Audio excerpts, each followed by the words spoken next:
Good morning friends.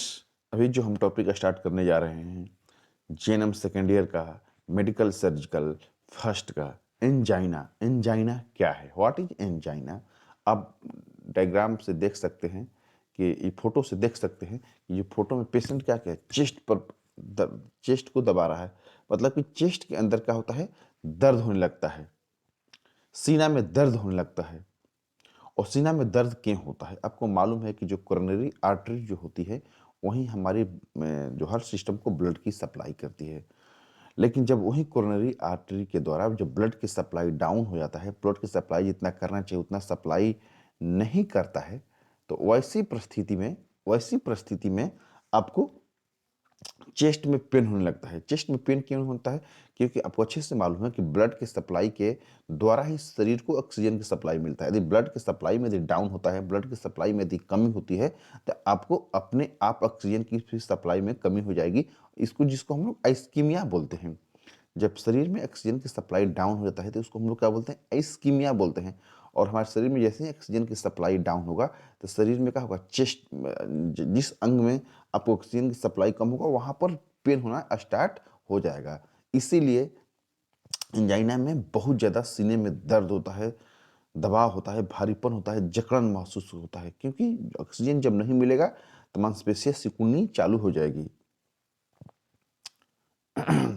Angina दो प्रकार के होते हैं, स्टेबल एंजाइना और अनस्टेबल एंजाइना।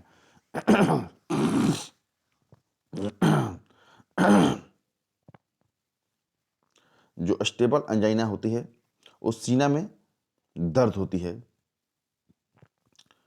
सीने में क्या होती है, उसमें दर्द होती है। और ये दर्द क्या करता है, बहुत कम समय तक रहता है, बहुत कम समय तक रहता है। जब आदमी आराम स्थिति में आ जाता है तो वो पुनः क्या होता है, खत्म हो जाता है। लेकिन जो अनस्टेबल एंजाइना होता है,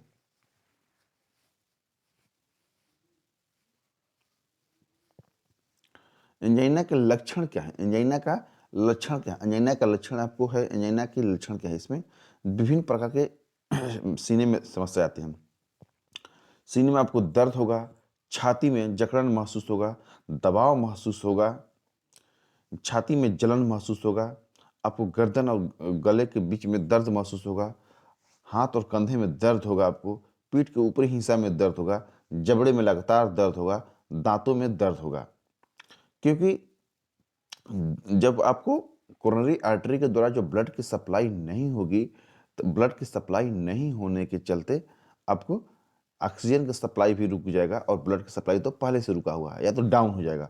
तो वैसी परिस्थिति में जितने भी अंग जुड़ा हुआ है इसके द्वारा, जैसे गर्दन हुआ, दांत हुआ, ये सोल्जर हुआ, सभी भागों में क्या होगा, धीरे धीरे दर्द आना होना स्टार्ट चालू हो जाएगा।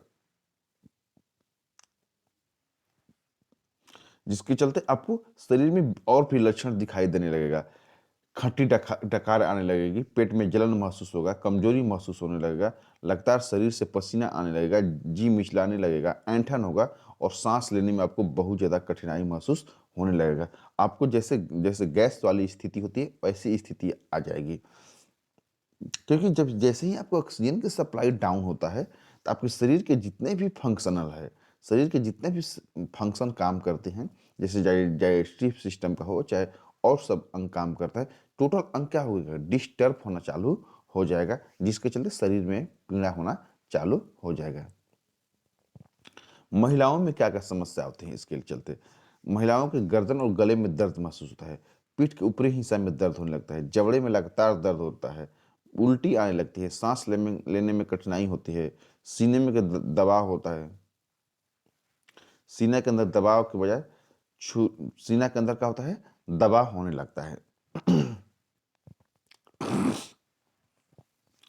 एंजाइना के कारण क्या है? What are the cause of angina?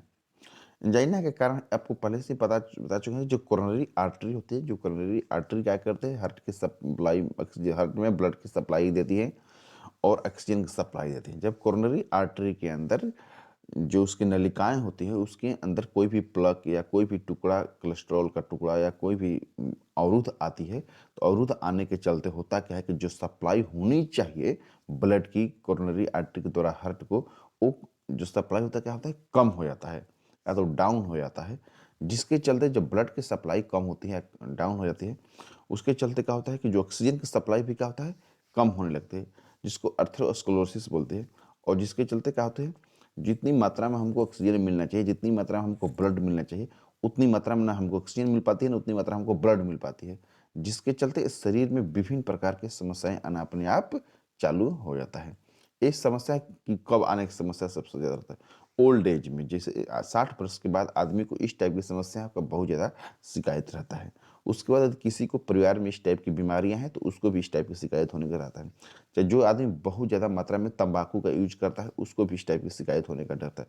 Diabetes patient को शिकायत रहता है बहुत ज़्यादा। जिसको हाई ब्लड प्रेशर रहता है उसको भी शिकायत रहता है। जो बहुत ज़्यादा हाई मात्रा में कोलेस्ट्रॉल यूज करता है, जो फैटी चीज़ ज़्यादा खाता है, उसको और शिकायत रहता है कि जो फैटी चीज़ क्या करते हैं, नलिकाओं को अवरुद्ध कर देते हैं। उसके बाद जैसे वैसे व्यक्ति जो बहुत ज़्यादा एक्सरसाइज नहीं करता, बहुत ज़्यादा रेस्ट मोड में रहता है, उसको इस टाइप की शिकायत बहुत ज़्यादा। जो मोटापा व्यक्ति है, मोटापा व्यक्ति में फैट बहुत ज़्यादा होने के चलते उसको जो मांसपेशियाँ होती हैं दब जा जो न जो जो आर्टरीज होती है वो दब जाती हैं, जिसके चलते जो ब्लड की सप्लाई हो, ब्लड की सप्लाई जितना करना चाहिए वो ब्लड की सप्लाई नहीं कर पाती है। जैसे इमोशनल स्ट्रेस हो, चाहे जो दवाइयाँ, कुछ दवाइयाँ ऐसे भी होती है जो कि नलिकाएँ जो होती है उसको ब्लॉक कर देती है या उसको डिस्टर्ब करती है।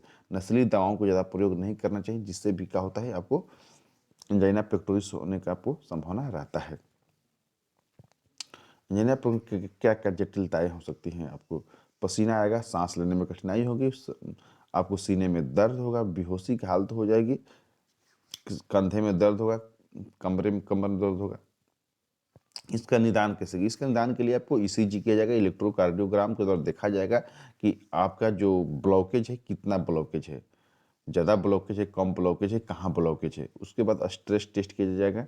उसके बाद इकोकार्डियोग्राम से देखा जाएगा, ध्वनि तरंगे के थ्रू देखा जाएगा कि हृदय की जो हार्ट रेट है, जो ब्लड की सप्लाई है कोरोनरी आर्टरी में किस टाइप से हो रहा है।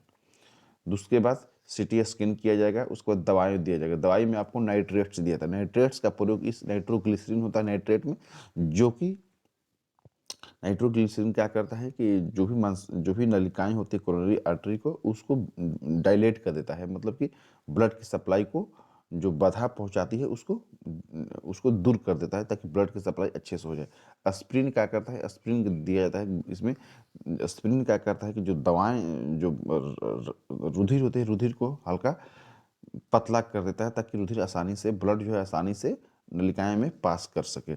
उसके बाद थका रोकने ऐसे दवाई दिए जाते हैं जो ब्लड में थका न जमे, जैसे क्लोपोड्रोजेल, बीटा ब्लॉकर दिया जाता है। और जीवन शैली में बदलाव के लिए बोला जाता है, ताकि आप धूम्रपान बहुत ज़्यादा मत करें, वसा युक्त भोजन न ले। यदि मधुमेह की शिकायत है, ब्लड बीपी की शिकायत है, इसको हमेशा कंट्रोल में रखें, हमेशा इसका टेस्टिंग कराते रहे, तनाव रहित रहे, शराब से बचे, व्यायाम करें, और अक्सर कोशिश करें कि हम पोषक तत्वों में खाना ऐसे खाएं जिसमें ज़्यादा से ज़्यादा पोषक तत्व हो, जिसमें फाइबर्स की मात्रा ज़्यादा हो।